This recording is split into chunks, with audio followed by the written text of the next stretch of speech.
Bom, pessoal, boa tarde a todos novamente. É um prazer gigante estar com vocês aqui na nossa primeira edição do XP Global Conference. Bom, que nem o Gui falou, eu sou responsável aqui, um dos responsáveis por fundos offshore dentro da XP. E hoje a gente vai falar sobre uma das pautas que eu acredito que está mais em voga dentro do mercado, né? Eu diria que está em voga, na verdade, nos últimos 5 anos, é uma classe que cresceu absurdamente, que são investimentos alternativos. Bom, como o Gui falou, eu estou acompanhado hoje da Nicole Drapkin e do Christopher Hamilton para fazer esse bate-papo comigo. E eu vou, trocar para o inglês agora para a gente recepcionar os nossos convidados. But first of all, thank you, Nicole. Thank you, Chris, for being here with us. And just to set the stage a little bit before we jump into the questions, we've been seeing a shift in allocation, right? So you used to have public equities, fixed income. That was the main case for most of the investors. That is still is, but we're seeing a lot of growth in financial markets regarding alternative investments, right? Investors are looking for more diversification, build a more robust portfolio, more return naturally. So this entails a growth in the alts market, right? We've been seeing also a private market that is growing bigger by the day. Companies are staying private for longer. This makes the private equity firms and funds in general grow a lot more. There's value there. Companies are also looking for different ways of financing themselves, which is where private credit enters naturally. So we've also been seeing along this movement a very strong inflow when we're looking about retail investors, mass affluent investors.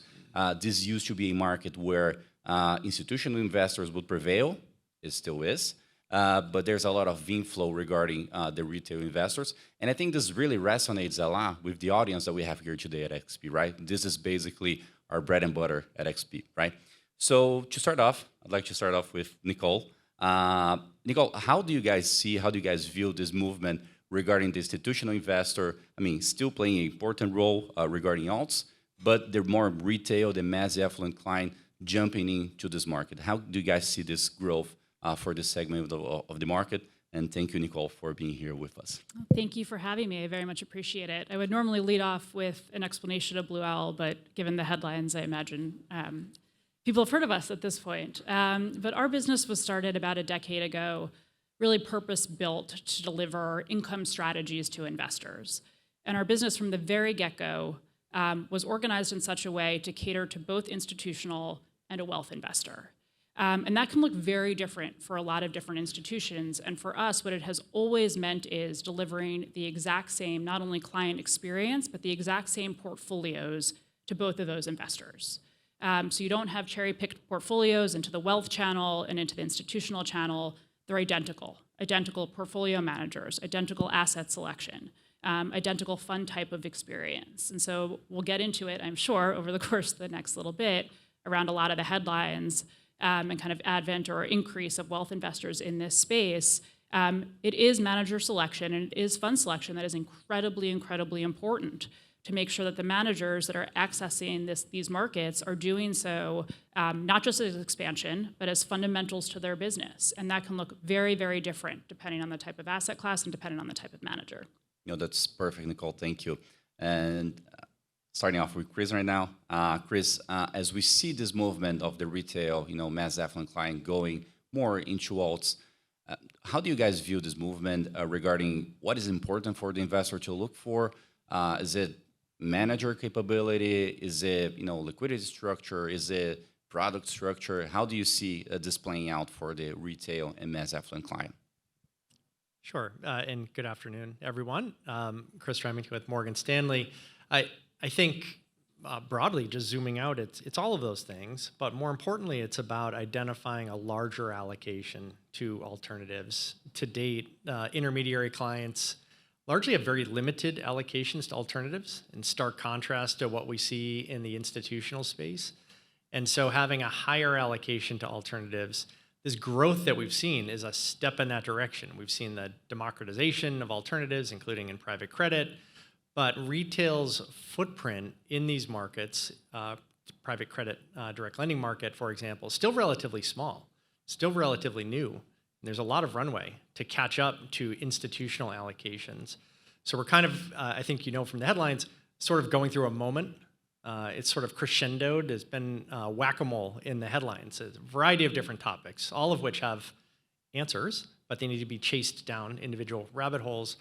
We're going through a bit of sort of fear and uncertainty in retail. We are seeing some exit activity in terms of redemption requests.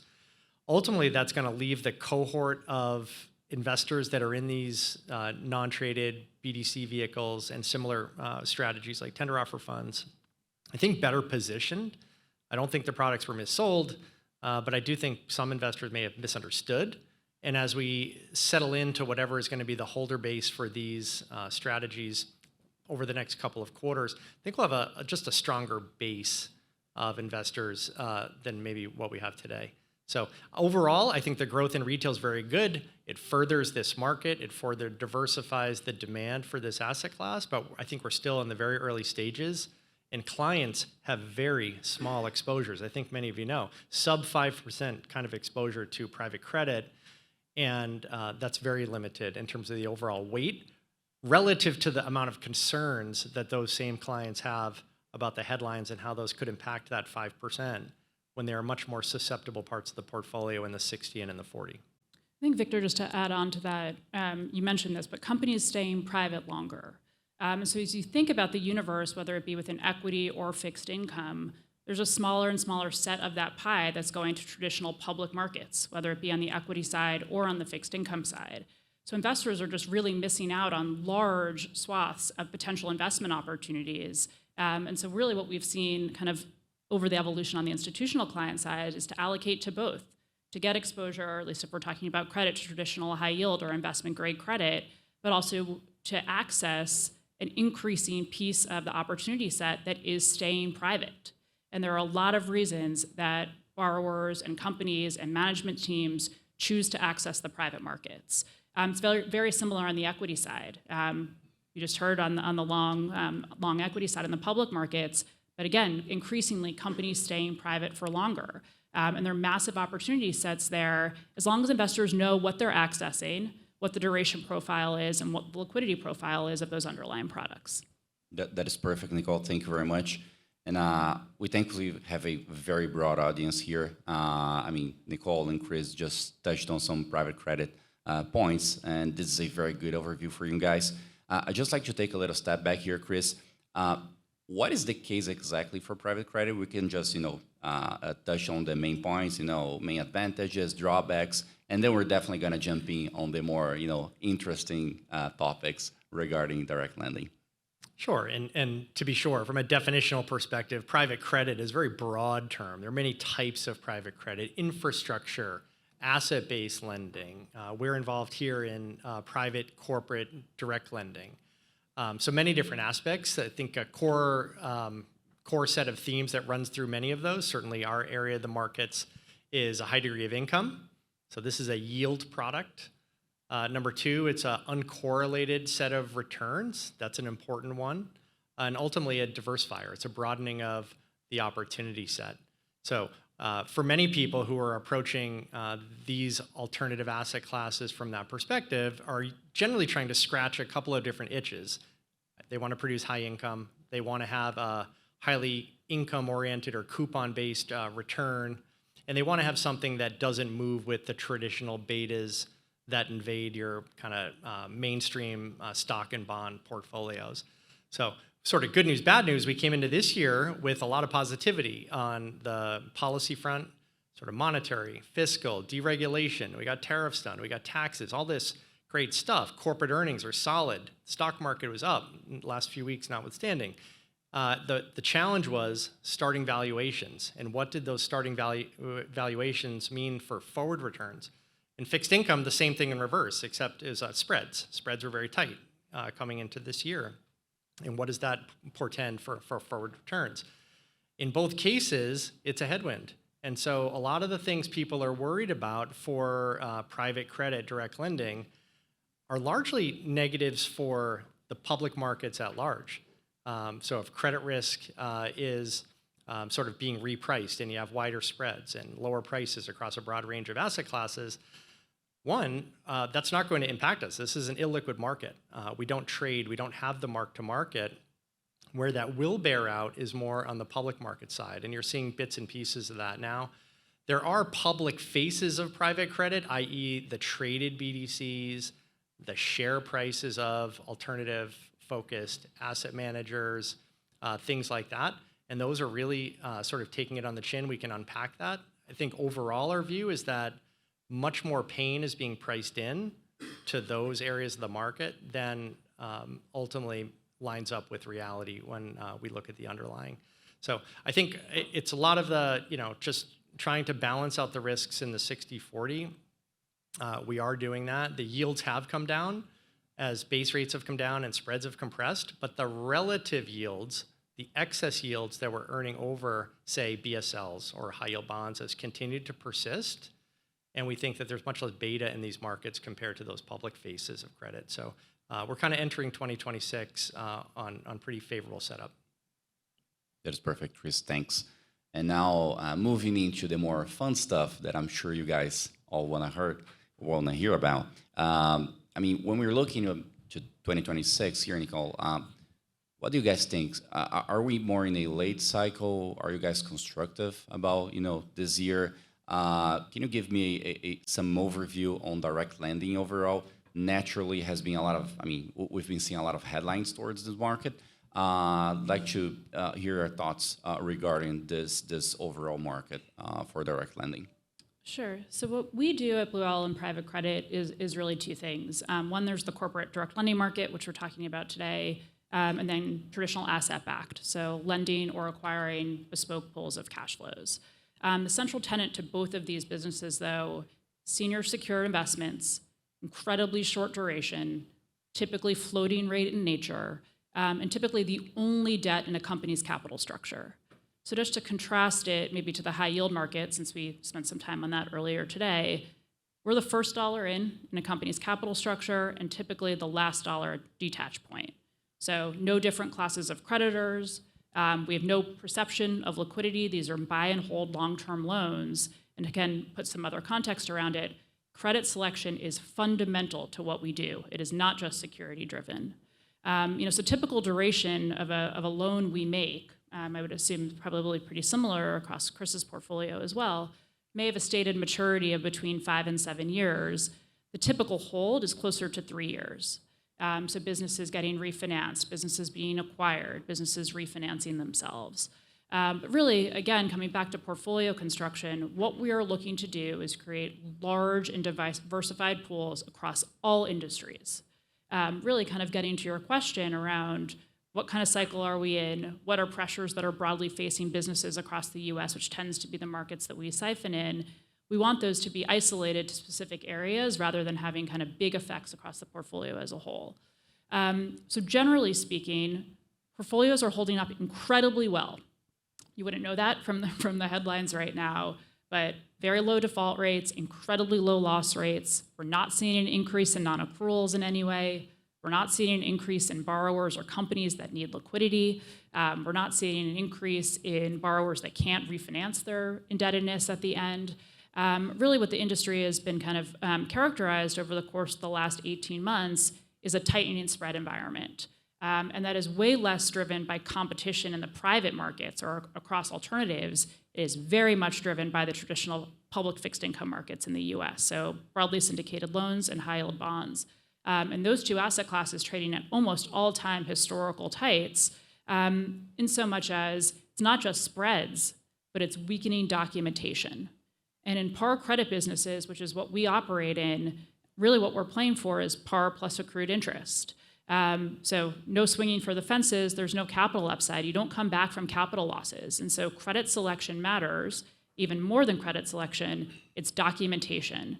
And I think that is the major fundamental difference between the private markets here versus public markets in the US. If there is a default, and we've been in a very historical low default rate, you will see a difference in recoveries across these asset classes.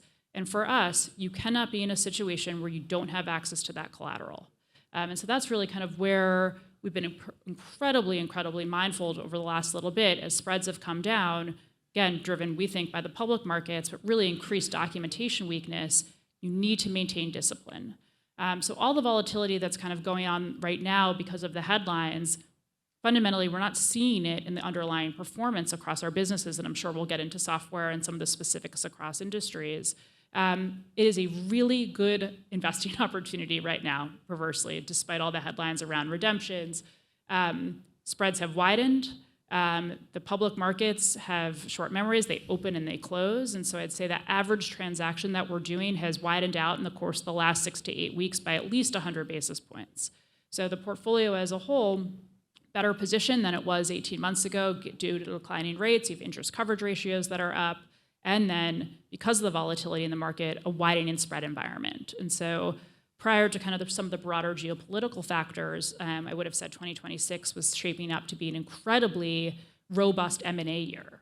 So the financial sponsor community, private equity firms sitting on historic dry powder, but also needing to return capital to institutional investors across the US. And so you should have seen a huge increase in M&A that was going to transpire in 2026. You were certainly seeing that in pipeline build prior to recent events in the Middle East. And so we remain incredibly constructive about what this potentially could look like going into the rest of the year. Just to maybe parlay a couple of points on that, it's so interesting because the world we live in, the economic cycle we live in, the policy landscape we're operating within, again, the macro, the fiscal, the monetary, the deregulatory, it's not like that applies to public issuers and then private issuers are in some different ecosystem altogether. We're all operating here together. And so as you talk to your clients or maybe as you talk to other asset managers or people you interact with in your lines of business, they see the world through this lens of supportive overall policy, overall growth in the market, a lot of optimism around the price of stocks or the value in fixed income at, once again, now very low yields, portending lower forward returns. But somehow when they turn to the 80% of corporate America that's privately issued, it's like the end of the world and something totally different is going to outcome there. It doesn't make any sense. You should be asking yourself, how does that make sense that we're importing the same economic setup two totally different ways across the public-private divide? It doesn't add up.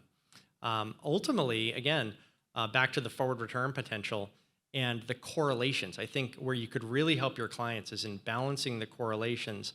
When inflation is high, when interest rates have potential to rise out the curve, but particularly when inflation is high, i.e. north of 2.5% to 3%, you tend to see stocks and bonds positively correlated, same direction, same time. You saw that in 2022, really not so good. Both sides of the 60-40 down. Since then, you've seen both sides up. We're moving together in a way that bonds are not diversifying the risk side of the portfolio that often you turn to that allocation for. So alternatives, in particular, direct lending, can scratch that itch. We're not moving with the stock market. We're also going to generate a much higher yield than what you're getting in fixed income.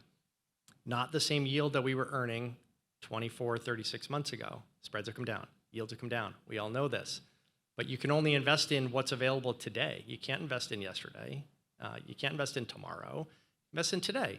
And how many things are yielding 8, 9, 10% today?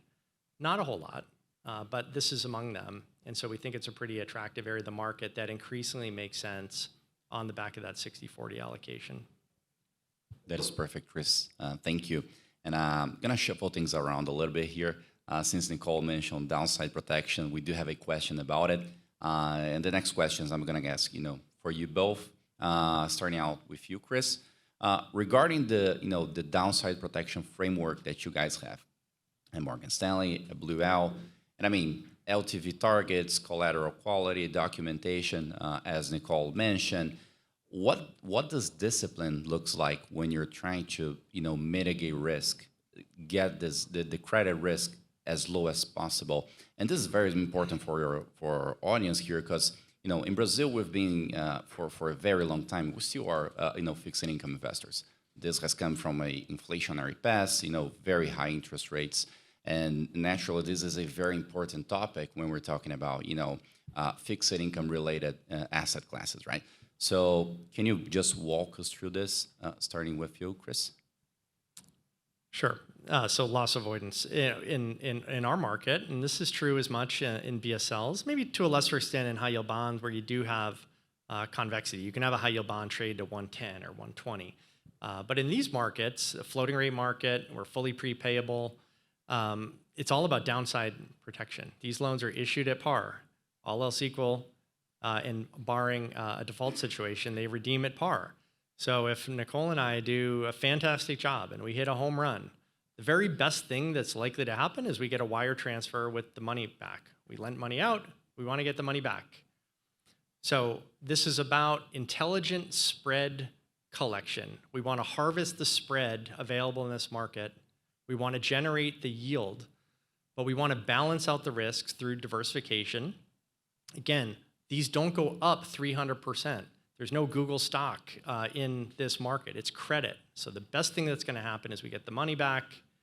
We want to harvest the spread, generate an attractive income, thin out the risk, and try to find a ballast that we think will stand the test of time over the course of the credit cycle.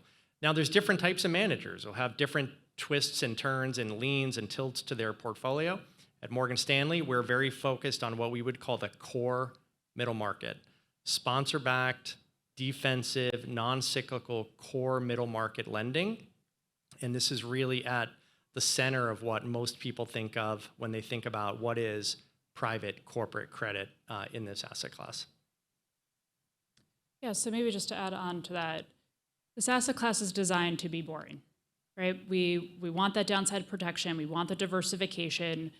These aren't sexy businesses. You want your money back, cash flowing. Despite all that, it's not an easy business. And so as rates rose in 22 and 23, you saw a phenomenal of new entrants into this market because they saw attractive yields. And you're going to see disparate credit quality. We have a 150-person investment team solely focused on making private corporate credit loans. That is a lot of people not only to source transactions, to underwrite transactions, to effectively structure transactions, but then to do the downside mitigation, which again is to obviously minimize defaults at all costs. But if there are defaults, and in big portfolios, we have about 500 borrowers across our universe, how do you maximize recoveries? And that's where the structure really, really matters. So one, you need a very wide funnel on the front end, better credit selection. We want to see everything we do, not because we do everything, we do 2% of what we see, but it's better risk mitigation, it's better access to due diligence. It lets us see what our competitors are doing, it lets us see what the public markets are doing in such a way to competitively advantage ourselves. But then all of that access lets you better structure transactions. And kind of getting, again, back to the downside, the public BSL market in the US, it's really the way the banks intermediate it, it's a capital moving business. And so they're underwriting transactions, they're trying to underwrite them as aggressively as possible, with as little access to diligence as possible, because they're offloading them to third-party investors. Again, we don't have that luxury. We are underwriting these transactions to be long-term holders, which means we need to get to know management teams. You need to know what assets are more important. You need to have the expertise from a structure perspective to actually be able to structure around those assets. And then again, if something goes wrong, do you have the team in place that can step in and run a business for an effective recovery on the back end?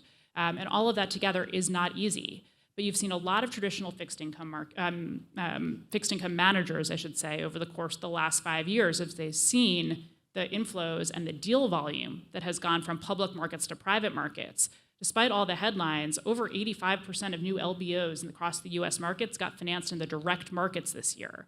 You've seen a lot of new competition without necessarily the team structures in place to be able to monitor that. No, absolutely. Thank you, Nicole. And just following up with that, I'd like to start out with you and then Chris for that one. Regarding tech firms, and I think those have been one of the most headlined companies for the past couple of months, right? The market was extremely effusive about those companies, let's say 1 year ago. Now they're facing some scrutiny from some agents. I'd like to see your view and naturally Chris's view afterwards regarding this segment of the market specifically. Sure. So the tech and software in general, I think it all gets swept with one brush, if I will, where businesses look very, very different. We have always been, so I'm not going to try to pretend that we're not, we've always been a very big investor within software.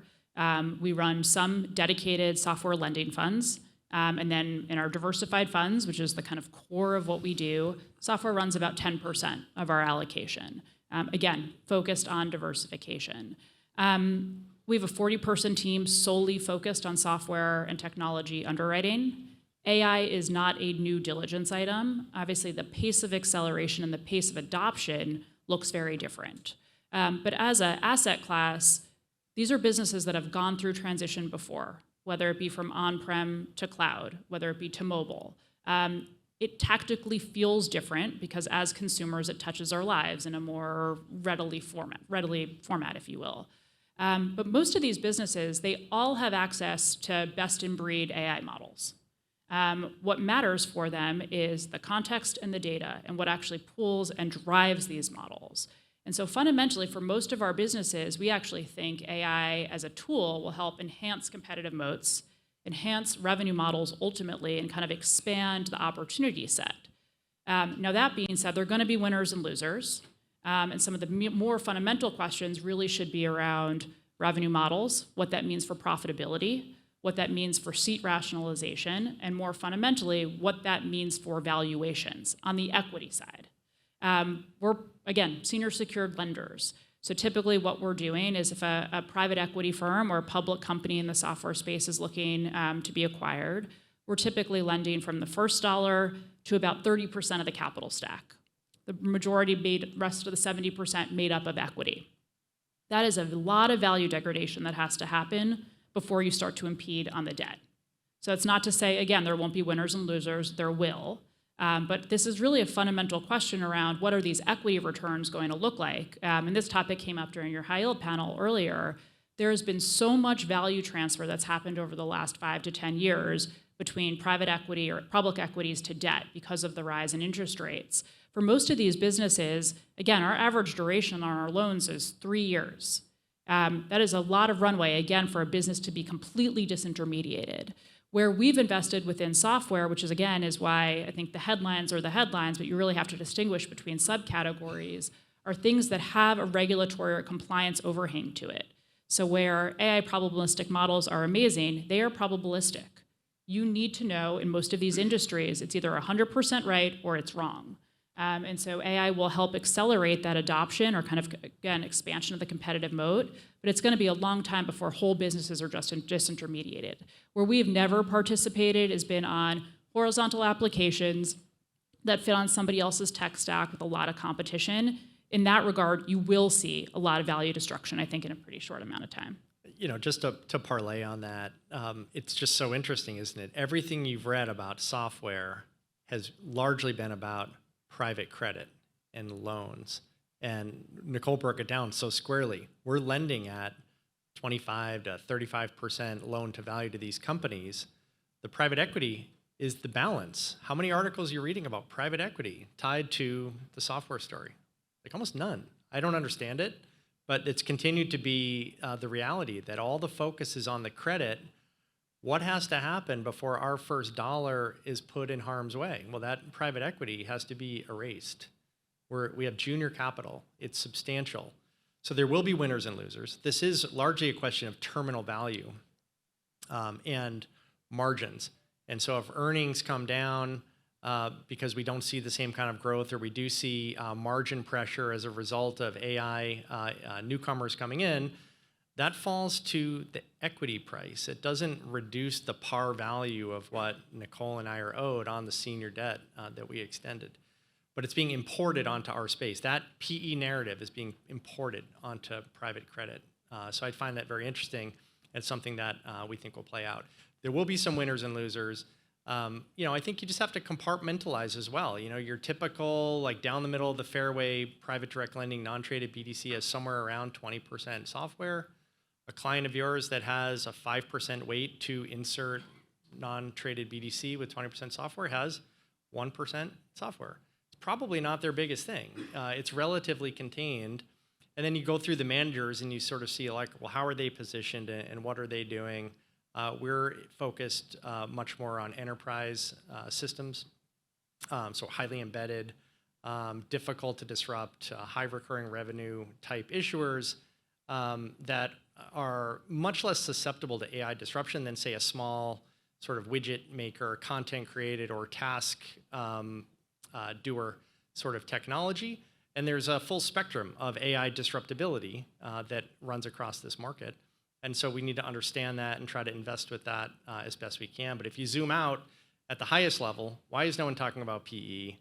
Within private credit, for the typical client with a 5% exposure that has 1% in software that is senior secured at 25 to 35% loan to value, why am I so worried about that? And isn't AI broadly, when you zoom way, way out, going to create all sorts of productivity gains across all sorts of different sectors, including in your lines of business and our lines of business investing, and those trickle through as positives in other ways. So there's a lot to unpack. The world doesn't change like that. I think so much has sort of come into the ethos in the last, really, frankly, couple of months, following some of the news releases we've seen with some of these tools out of Anthropic and some of the others. The actual earnings and corporate health of our software names have not changed overnight. In fact, it's some of the best performing parts of the book. And so there is a disconnect. We do see a good amount of value here, and that's something that we think is going to drive returns looking forward. Just to be clear, though, we're not blinded by the multiples that private equity firms have paid for software businesses or by the valuation that the public markets have put on software.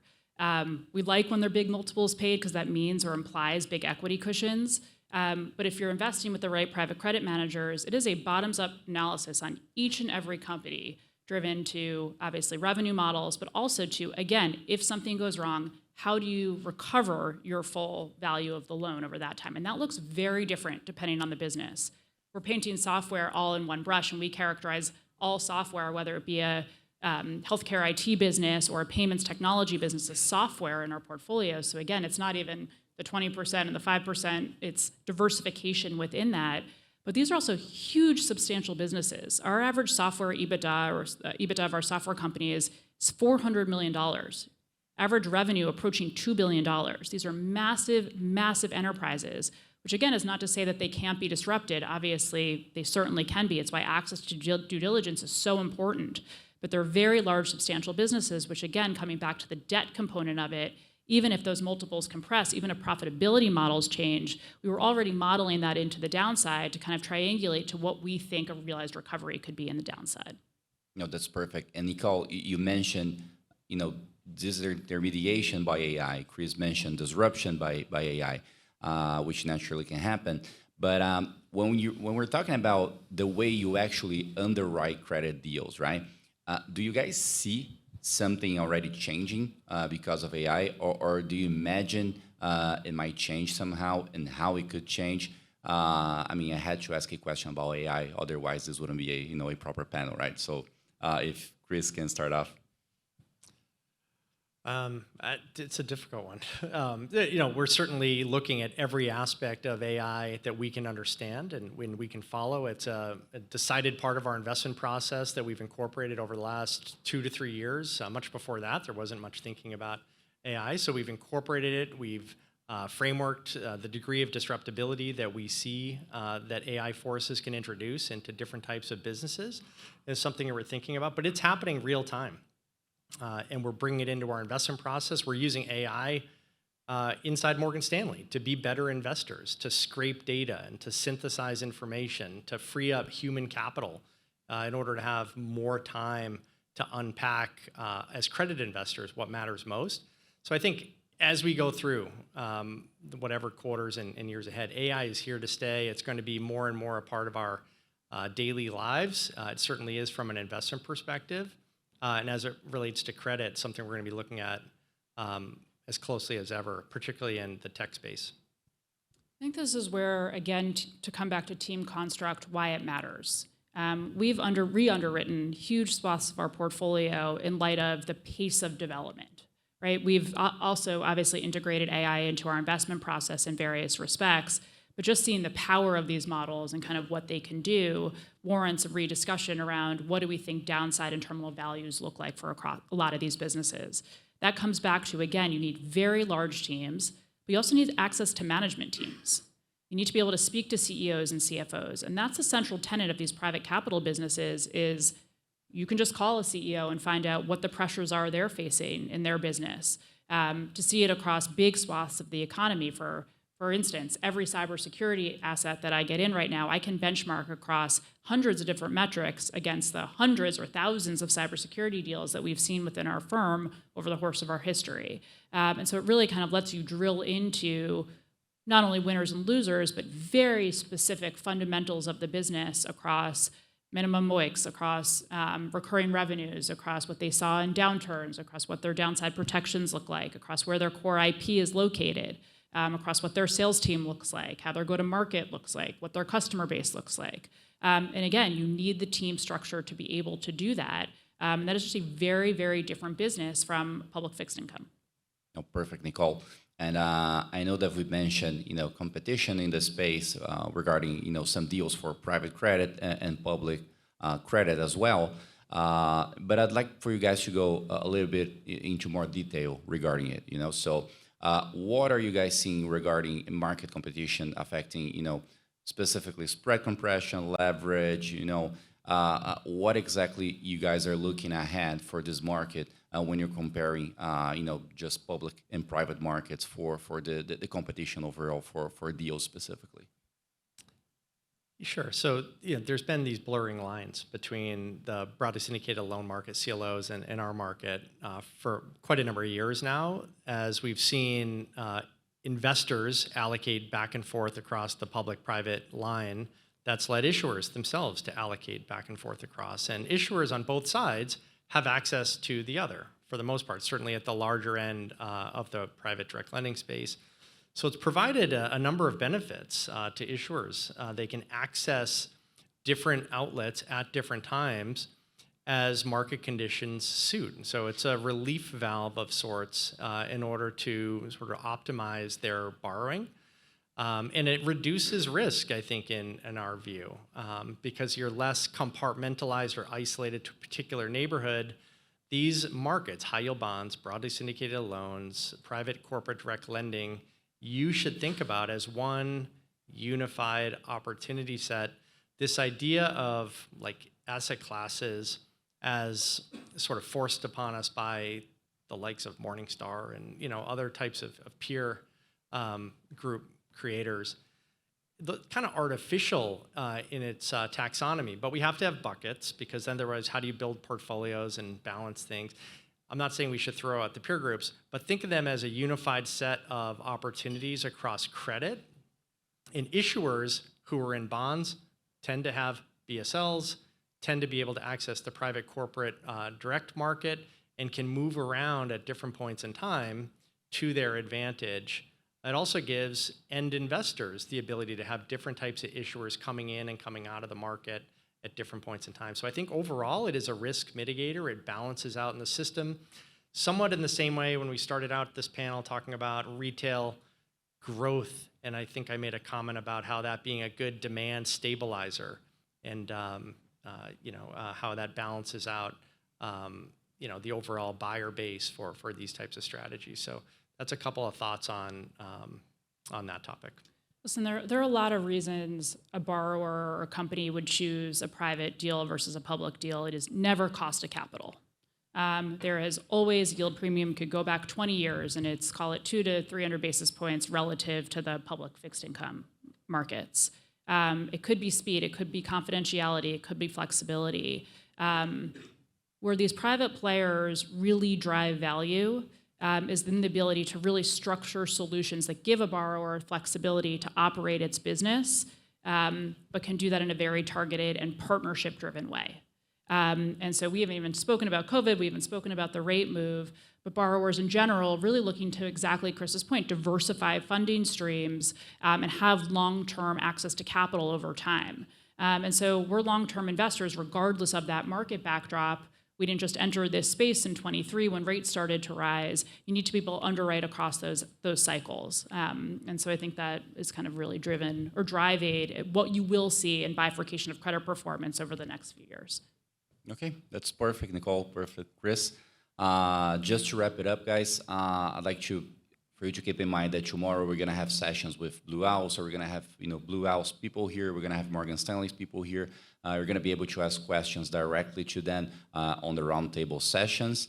Well, thank you very much, Nicole. I'd like to thank also Blue Owl for the partnership, Chris and Morgan Stanley. We definitely appreciate the partnership. The panel was definitely great. The topics are one of the most heated right now, right? So I appreciate the partnership, the time, and thank you all for the partnership as well. Thank you. Thank you very much. Thank you, Nicole. Thank you, Chris.